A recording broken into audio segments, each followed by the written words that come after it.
Thank you for tuning in to the Postmodern Realities podcast from the Christian Research Institute and the Christian Research Journal. I'm Melanie Cogdill, managing editor of the Christian Research Journal.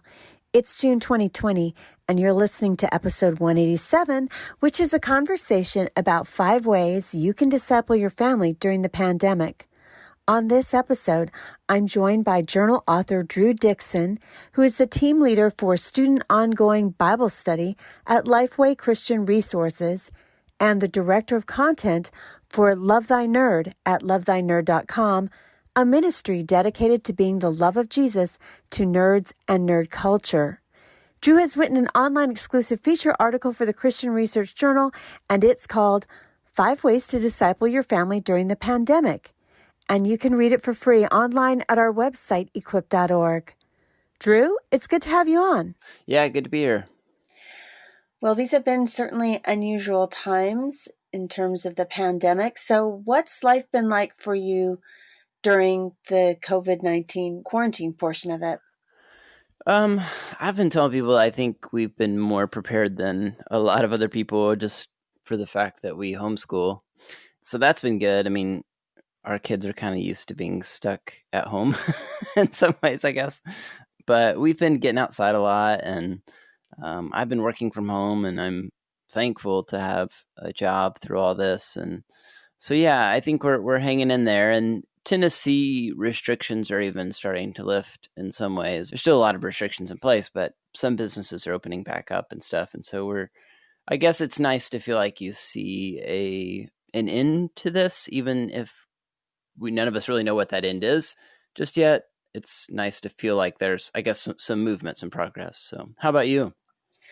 Well, it hasn't been too difficult, I think. Same with you. I've been working from home. Most of the people have been in our office, but I've been personally working from home. So that's been easier in that regard. But what has been the hardest adjustment for you with this new quote unquote normal, I guess?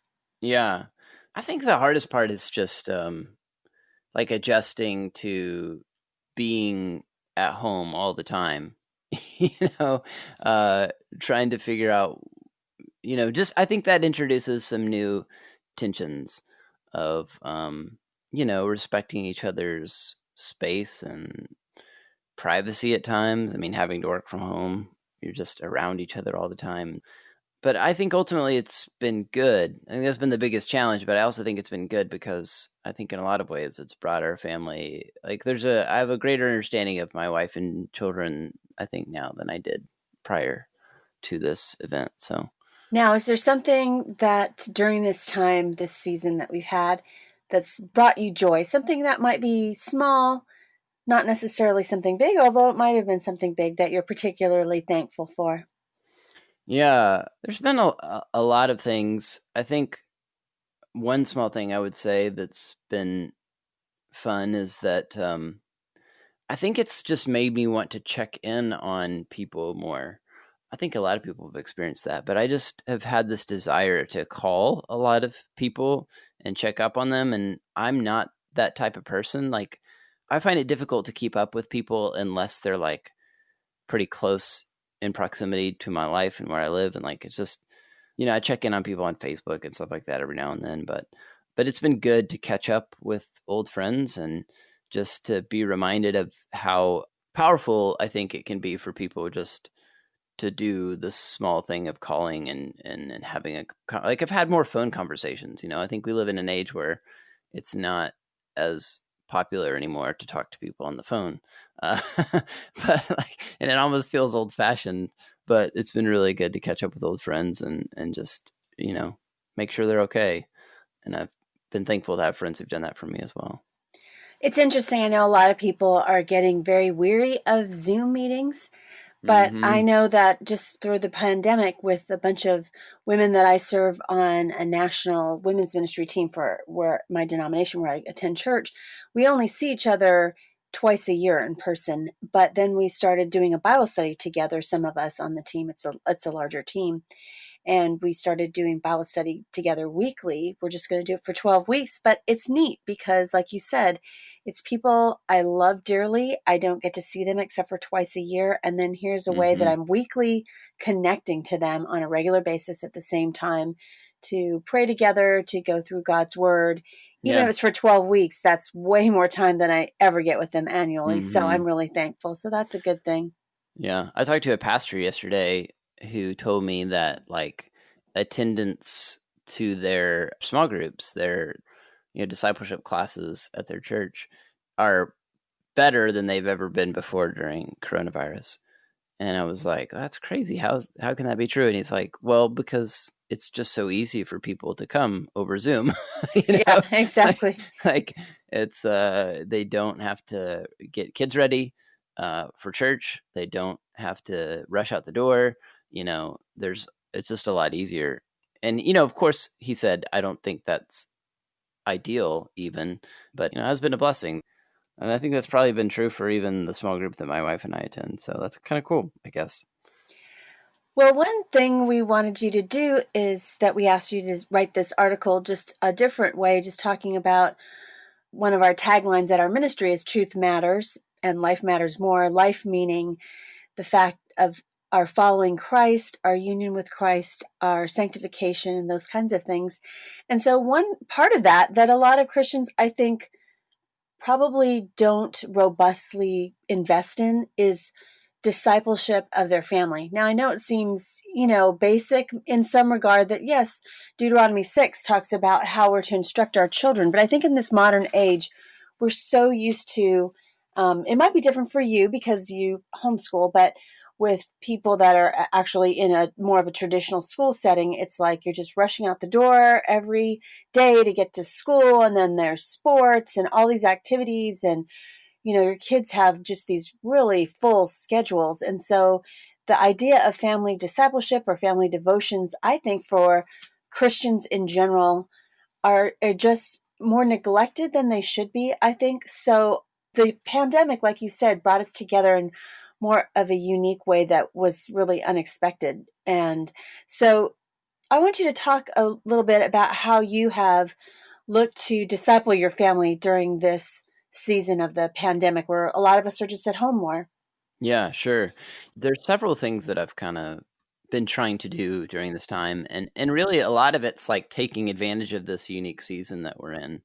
I think every season of life brings with it unique challenges, but also unique opportunities. And I think if we really believe that God is sovereign and that he has a good plan for our lives, that he's working out good, then we should expect that there are unique ways in this moment to seek him and to seek him together with our families. So one thing that I've gotten to do lately that I don't normally get to do is eat breakfast with my family every morning. And so we've just tried to be more intentional with that time. And my wife always does these things, but it's been nice that I've gotten to be a part now. And so we just, I think family, like this idea of family worship sounds intimidating to a lot of people.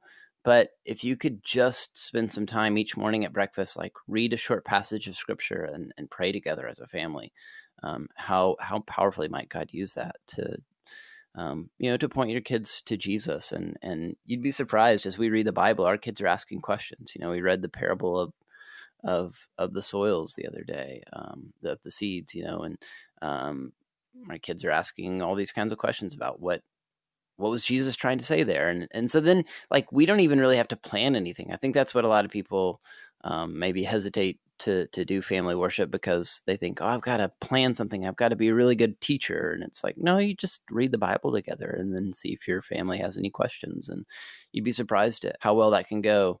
Another thing we've been doing is, you can't really get out much, but some of the state parks in Tennessee, most of the state parks in Tennessee are open now. But even aside from that, I think all along throughout the pandemic, there have been parks and things that have been open. And so get outside and enjoy nature together.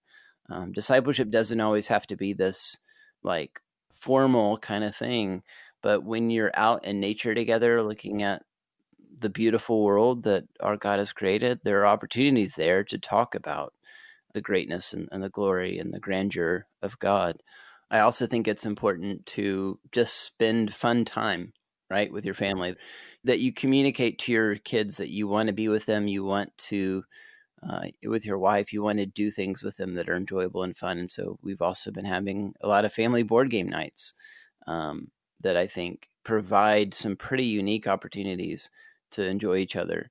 And then I've also encouraged people to practice solitude. I think one of the greatest gifts we can give our spouses in the midst of this pandemic is to give them some time to be alone. We're around each other constantly in this time. And as a result, we can really annoy each other and really get on each other's nerves. And I think it's just healthy to give each other some space, some time, to give, your spouse permission to go on a walk by themselves without any kids, or give them permission, right? Not that they need it. I mean, but to just say, hey, I really want you to go and have some time by yourself. I will entertain and hang out with our kids for however long you need, because I think, obviously we know solitude is important for our spiritual health in numerous ways, to get alone and seek the Lord, but also just for our emotional well-being, I think. And so that's another thing I've been trying to do. And then finally, I encourage people to look for ways to serve others. I think a robust vision of discipleship includes like giving back. And so there are unique ways in this pandemic that we can be doing that. And if we're not, I think we're missing, a huge part of what it means to follow Jesus, to look for ways to serve others and give back and make disciples ourselves during this time. I think it's good to think about discipleship in a more robust way in terms of what it means to just, really fully inhabit our faith. And I think that a lot of times people particularly think it's programmatic, like discipleship Mm-hmm. is a program, or I have to match myself up with someone, or I have to sign up for a small group. And all those things are good. We should have spiritual mentors in our lives. We should be involved in small groups where we're known and be in the Word together with others. But I think a lot of times family discipleship probably takes more of a back seat than personal discipleship for people who have families. And I know your kids are younger than my kids. I have one young adult child that's already even married, but then I have another teenager at home. And I just think we forget about those times. And I've mentioned on this podcast before where, you're in the car with your kids and you can talk to them. I mean, you can talk to them about God. You don't all have to be, plugged into devices or, blaring the radio or music or something like that. There's unique ways in which we should be thinking about different opportunities. Yeah, for sure. Yeah. And I think this pandemic has forced us to spend a lot more time together. And so, I would just encourage people to think, how can I leverage the time I'm already spending with my kids just to, like you said, just have a conversation about God, about the Bible, about them and where they are and how they're doing. You're listening to the Postmodern Realities podcast from the Christian Research Institute and the Christian Research Journal. Today's guest is Drew Dixon, who has written an online exclusive feature article for the Christian Research Journal, and his article is called 5 Ways to Disciple Your Family During the Pandemic. And you can read it for free online at our website, equip.org.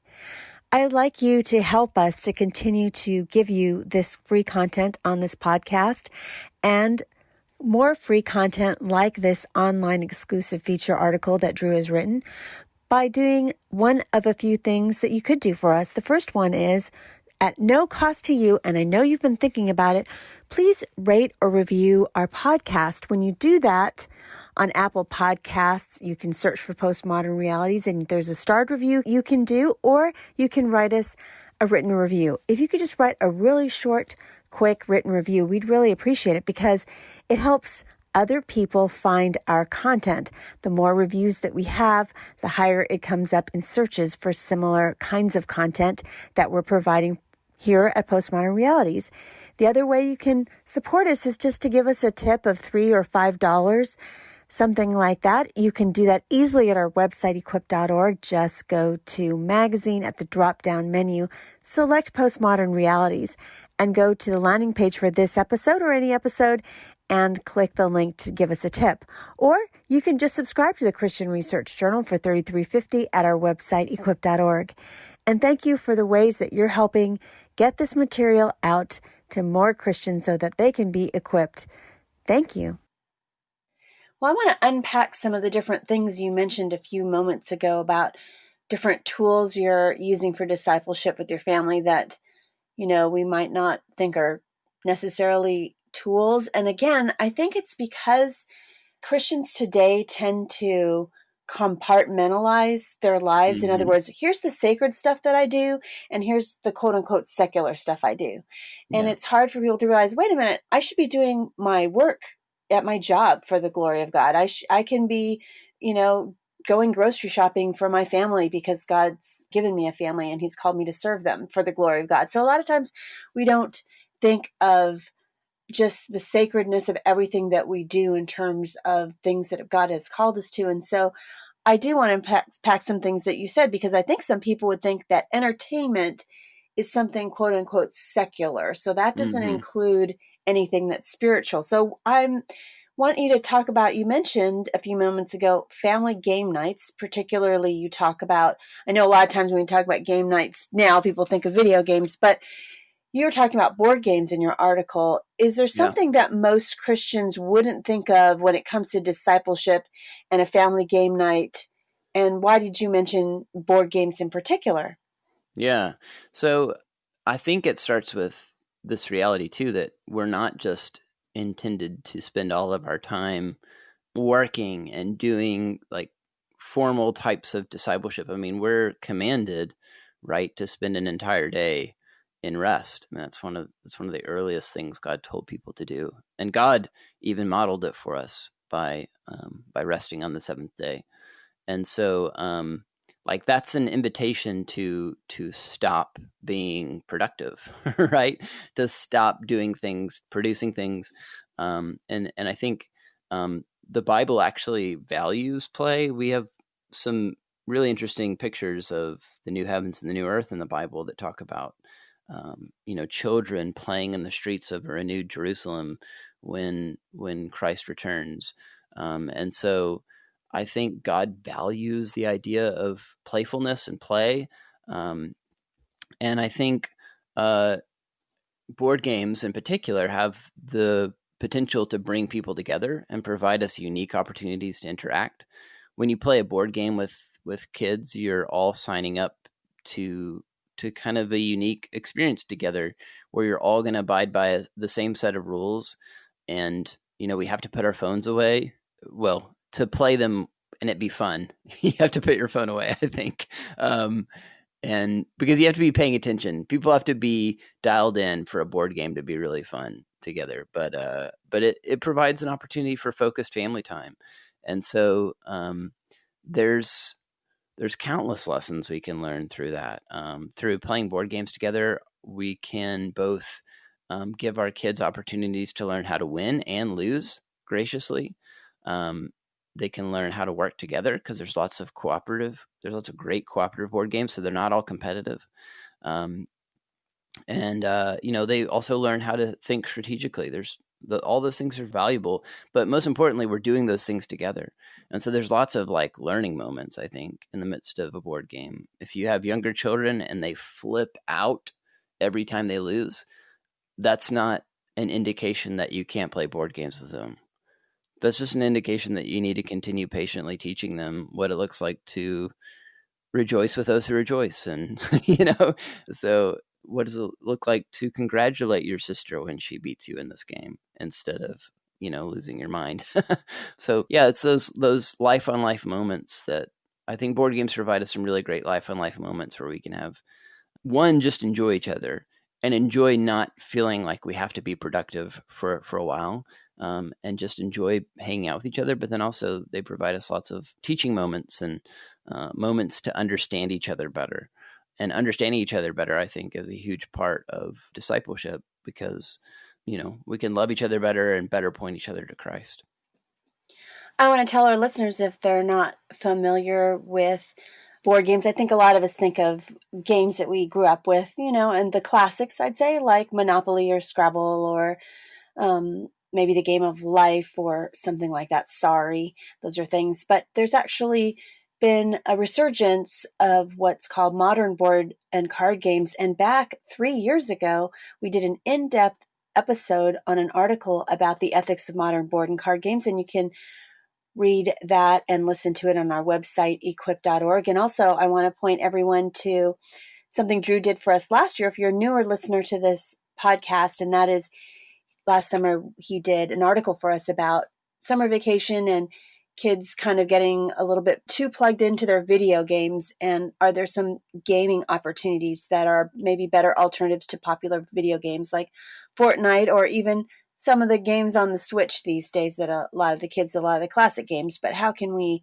kind of engage together more face to face? And so I'll let you discover those articles, but I will just mention that people probably don't know that because gaming has increased with video games, people are also going back and discovering board games. And in this space, which is a hobby for a few people, is that there's more than thousands of modern board and card games. And so Drew gives us a few suggestions, but literally since there's thousands that come out, this is annually. So there's probably more than 10,000 games for you to choose from. You can find, his suggestions are a starting point, but you probably can do some research and find any kind of theme that you're interested in, or like Drew mentioned, games if you enjoy cooperative play where you're playing together against the AI of the game as a team. There might be some other suggestions that you can discover. So that's something neat. You also mentioned a few moments ago hiking in your article that, the parks in your state in Tennessee are opening up. And I wanted to know, that's kind of interesting. Why did you feel like you wanted to mention hiking? Because again, it's something that we think of, well, how does that hiking have anything to do with family discipleship? It's just going outside and enjoying nature. How would you even tie that to discipleship? Yeah. Well, it's probably somewhat personal for me too, because that was part of how my dad and I grew up connecting about, I think, like my parents didn't really do a whole lot of formal discipleship. I mean, we would read the Bible together on holidays, at Christmas and Easter and things like that, but it wasn't something we did a whole lot together. But my dad would take my brother and I backpacking and on backpacking trips, and we would always read the Bible on those trips. And I remember that it was hugely impactful in my walk with the Lord and me seeking the Lord.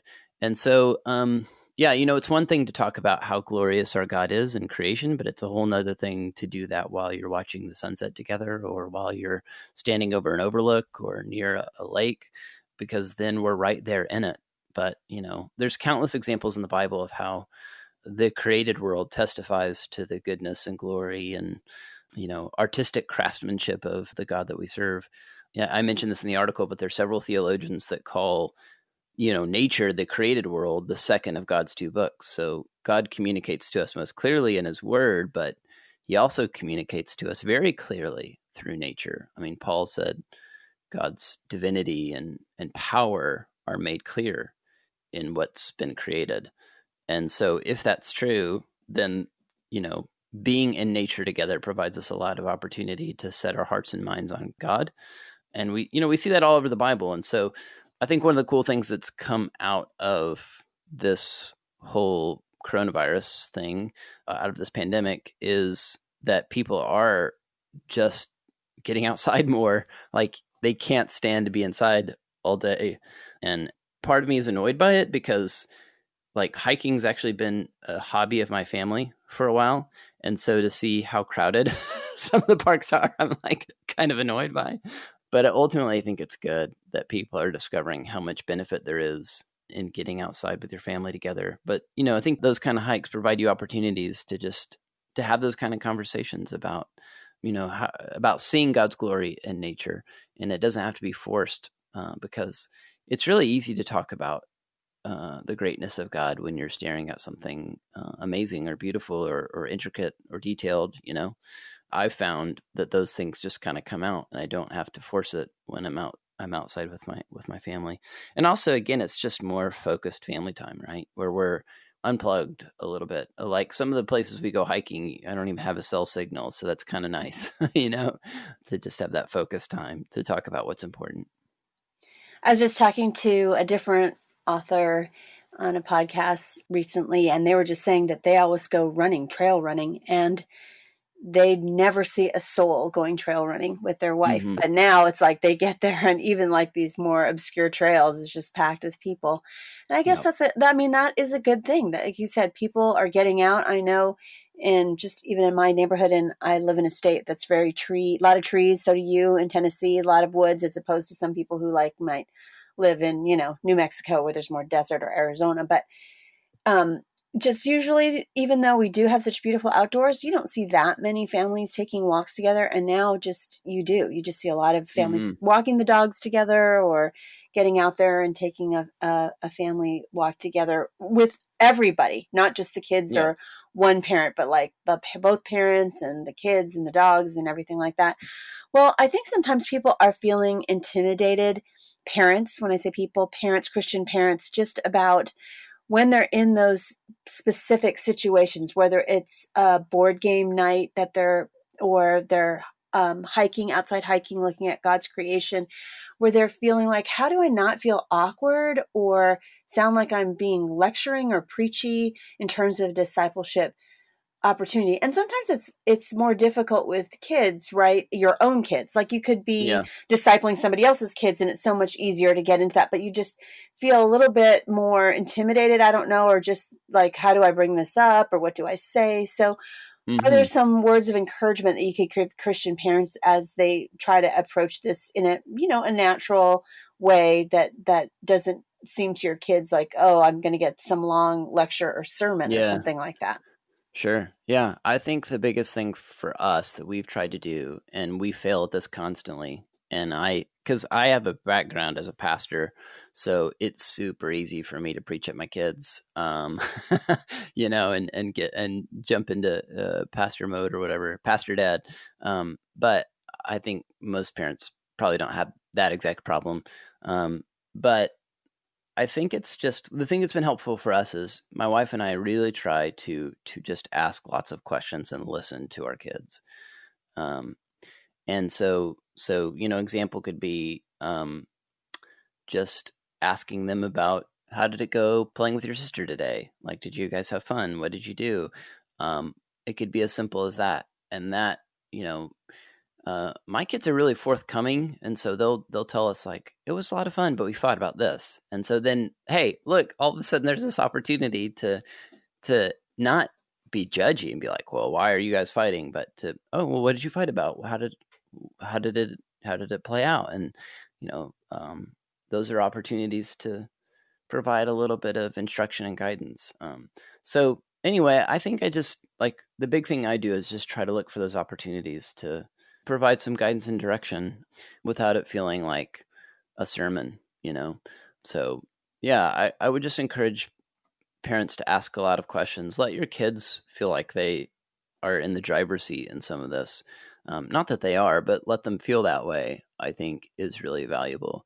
So like, when you're trying to do, even when we are doing some formal discipleship type things, when you read the Bible together, you can ask them, what do you think that means? Do you have any idea what that means? What that passage means, and let them give their answer. And then, as they veer off track, you can provide some direction and guidance and steer the conversation in a way that's healthy. But yeah, I think listening and just another big thing is just, intentional time together. I mean, that's why I mentioned board game nights and hikes and things like that, because those are opportunities to just have intentional time together, where I think like if we're seeking God intentionally on our own in some way, like then when we have intentional time with our family, like those things are going to come up, and we're going to see opportunities. But yeah, I think a big part of it is asking questions and listening. We should really have a passion to understand our kids and to love them as they are. So that helps a lot, I think.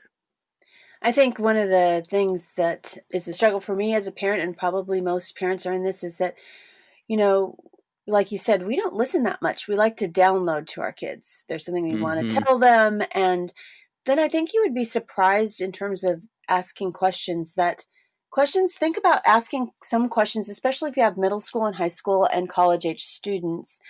Think of asking questions that you normally would ask in your own discipleship opportunities if you're discipling people. I usually ask a lot of questions. I'm known for being a question asker and asking people how they're doing and so forth. But I don't know that I did it with my kids very regularly. And so several years ago when my son was in college, I think it was his last year, I thought, oh, I'll ask him the question. And I asked him just like, what has the Lord been teaching you?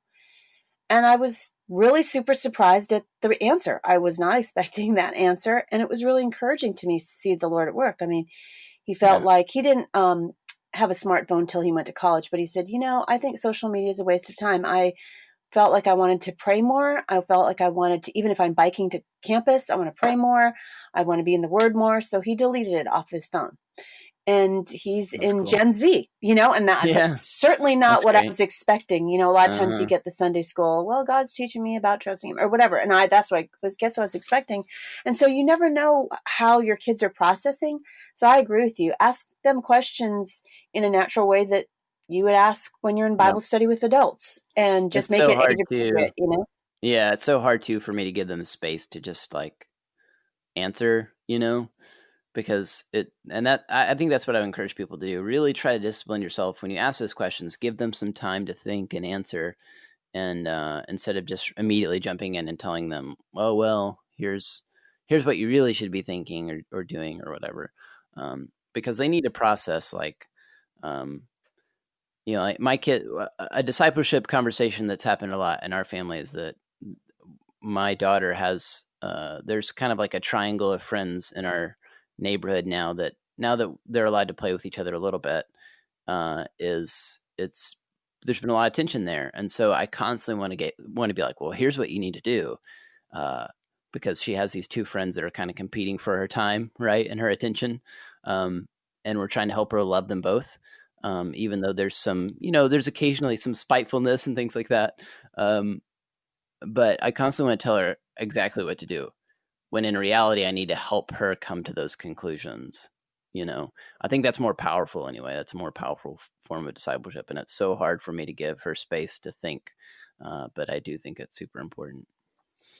And that's kind of the hard work of doing discipleship with your own kids. Sometimes, like I was saying earlier, it's easier to do it with other kids if you're involved in youth ministry, maybe, than to do Yep. it with your own kids, Yeah, and it's just very true. to apply what you would do with other kids in your own Uh-huh. family. And especially this younger generation, that their just experience is so different than previous generations, with just the technology and learning what it means to be. And that's a way we can teach our kids to be more relational. The Hmm. Bible calls us to be in relationship to one another, and they've had so much of their relationship mediated by texting or screens with their friends. And so what does it look like to regularly interact with them in Yeah. person, your kids? And now you can, because before, everything's been canceled. There's no sports practices, there's no Yeah. dance recitals, Hmm. there's no my teenagers involved in music, there's no more orchestra practices and things like that. So there's more time for Yeah. sure. So finally, what kind of tips or suggestions do you have for parents that are struggling to have regular devotional times? Again, getting back to, well, family worship or Hmm. family devotion. I really liked your suggestion of just, hey, we're eating a meal together anyway, whether it's now breakfast, or maybe if you have older kids and they're sleeping in, if they're teenagers, maybe it's dinner time, or more people are doing lunches together now. And now it's kind of blended in from, there was no school and now we're into summer. So there's, if you had a regular school time and everyone goes back to school, how do you maintain this? Like, because you Yeah. won't be here all the time. So it's maybe dinner or something like that. Hmm. So what other suggestions do you have? Because I think a lot of times parents can't think of, well, what do I do next? Or how do I do this? Yeah, I think that's the biggest one that you mentioned already. Do it in a regular rhythm of your lives. So if you have younger children, I think a great time is bedtime. So we always read stories together and we always pray together. That's a really quick moment of spiritual connection, right, that I can have with my children. Breakfast or dinner, whichever meal that you most often have together as a family, there's an opportunity just to do something simple like read the Bible together. I think maybe I even thought about it this way for a while when I was first starting out as a parent.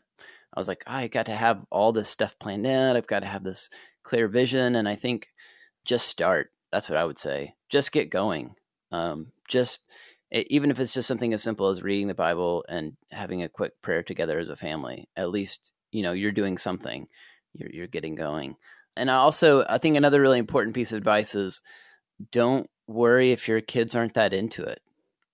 Like that, if your kids aren't that excited about it or into it, and they probably won't be for a while because it's going to be new to them, and kids love routine. And so if you introduce some new routine at first, they're going to hate it, but then because you're messing with their normal way of life and their normal operation, of daily life, but eventually they'll grow to love it.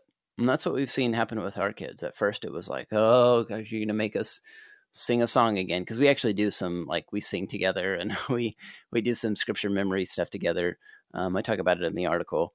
So ours is a bit more involved probably than some, and I think don't feel like you have to start there. But we do these things together, and at first my kids are like, ugh, but now they've got all these verses memorized, and like we sing memory verse songs together, and they've started singing.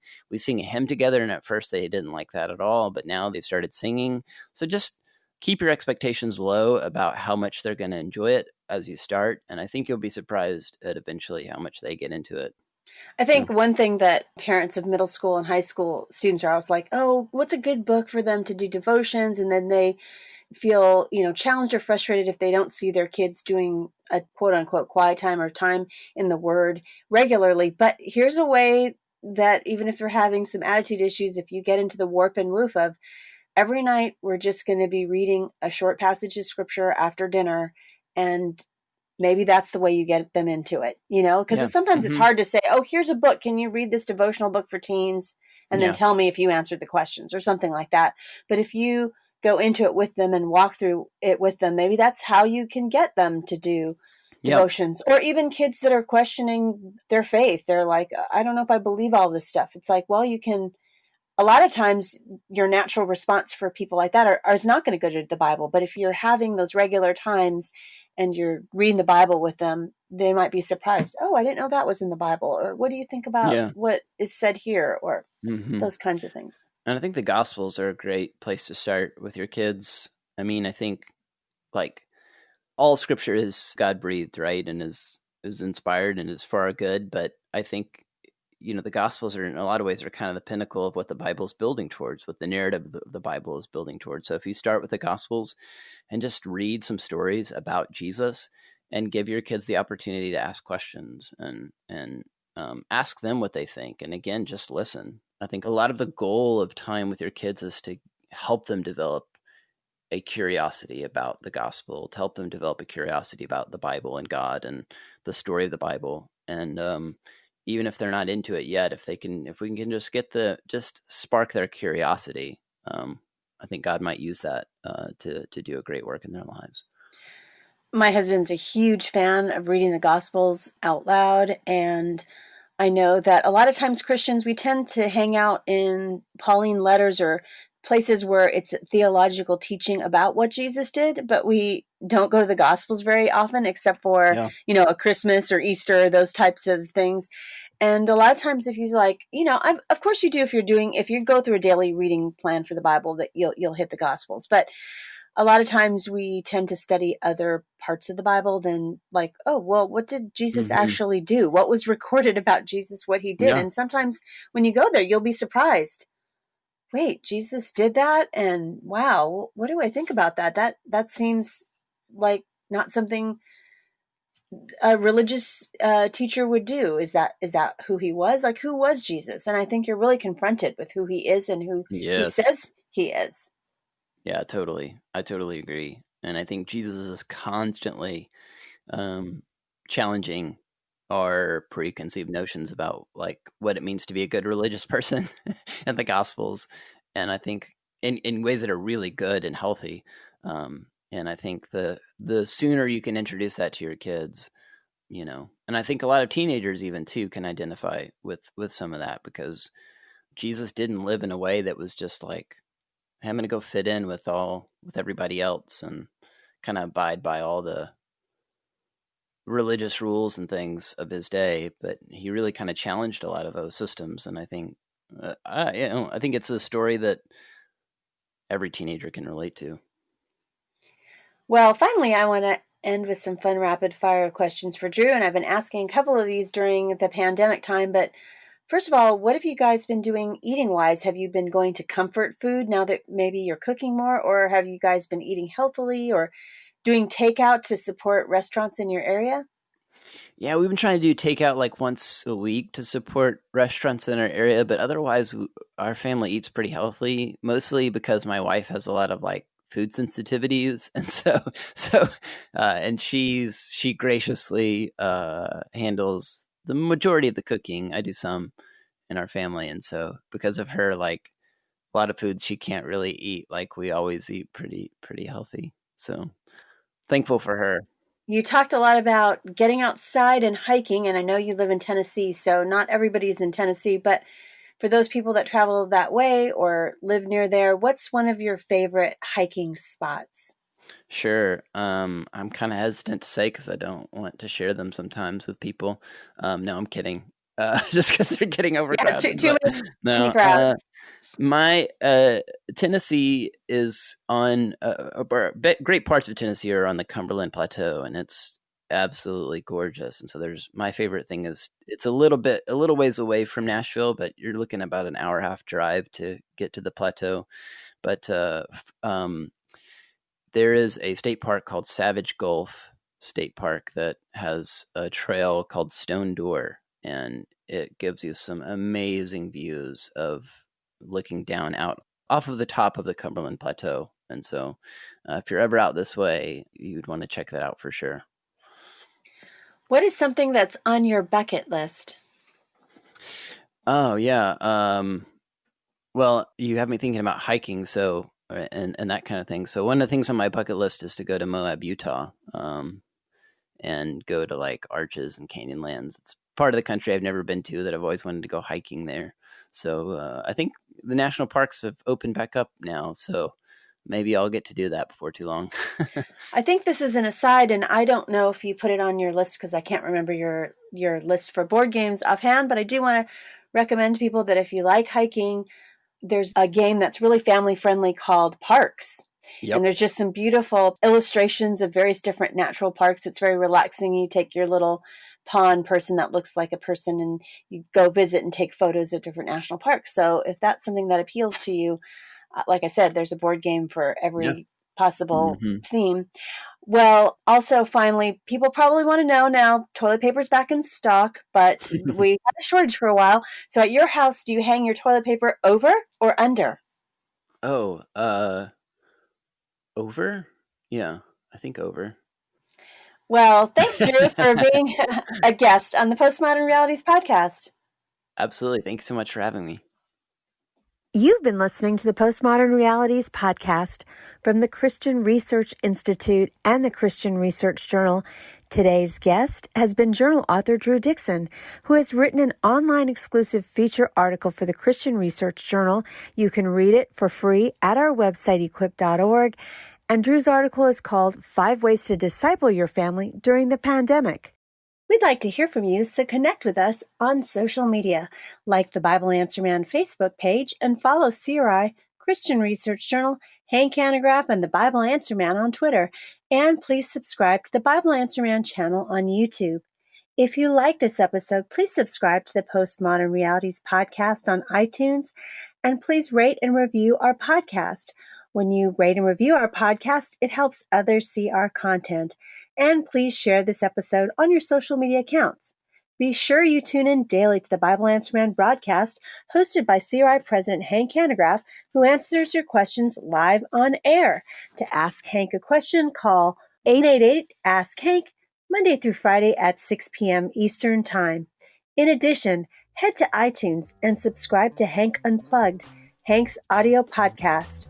Follow Hank Off the Grid, where he has in-depth conversations with some of the brightest minds discussing topics you care about. So until our next Christian Research Journal author conversation, thanks for listening to the Postmodern Realities podcast.